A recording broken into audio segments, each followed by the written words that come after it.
Schools under attack, lockups frustrated at not being able to protect students. The main mission of a school police officer is to protect students on and off campus. However, officers express their frustration at not being able to guarantee the safety of children of the Los Angeles Unified School District.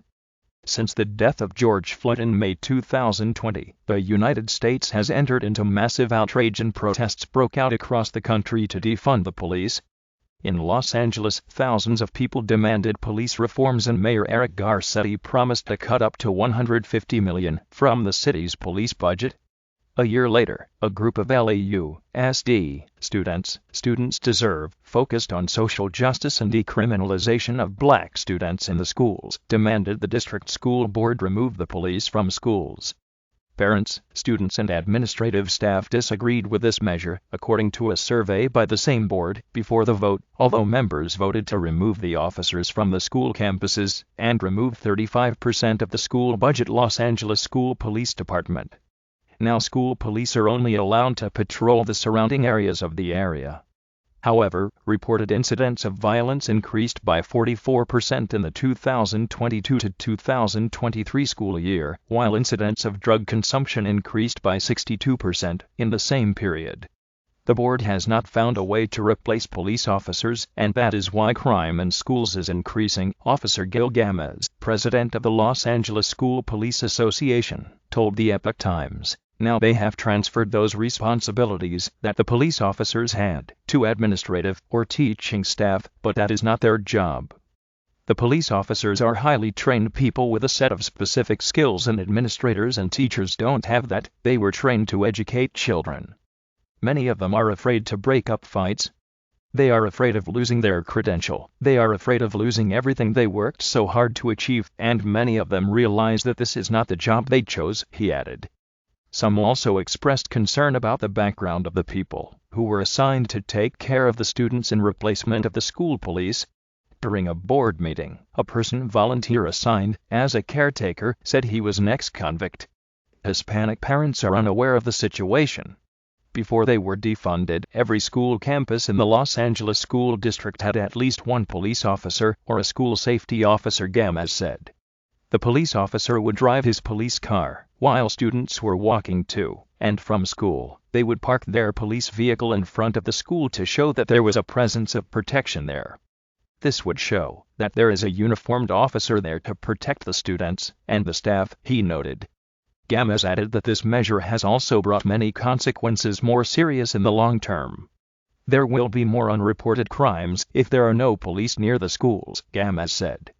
Many times, people give in to the lesser path of resistance, and if there is no police to enforce the law, then the people will break the law, and the response time to an incident has also increased, he added. Before, the response time of a police officer was 1 to 2 minutes if we were inside the campus to run there and help separate fights. But now, response times are 15 to 20 minutes, because our jurisdiction is approximately 710 miles square, and we have very few police officers driving on one side to another for the district. Most alarming of all, Gamez said, is that the majority of parents, especially Hispanic parents, that are not aware that there are no police officers anymore in the schools. Every week I receive about 10 calls from parents, or they approach me in board meetings, and they tell me that they didn't know that the police were no longer on campuses. They are too busy working and raising their children to investigate district rules or what is decided in the meetings of the board of directors, he added. The school district must be transparent with the parents and notify them directly about the measures they take. They should call parents on the phone regardless of what we are going to do with government funds within the district. We must be transparent and tell parents what is happening, he added. Gamez emphasized that in the Los Angeles Unified School District, around 75% of students and their families are Hispanic, and their voice is important. The voice of Hispanic parents is enormous.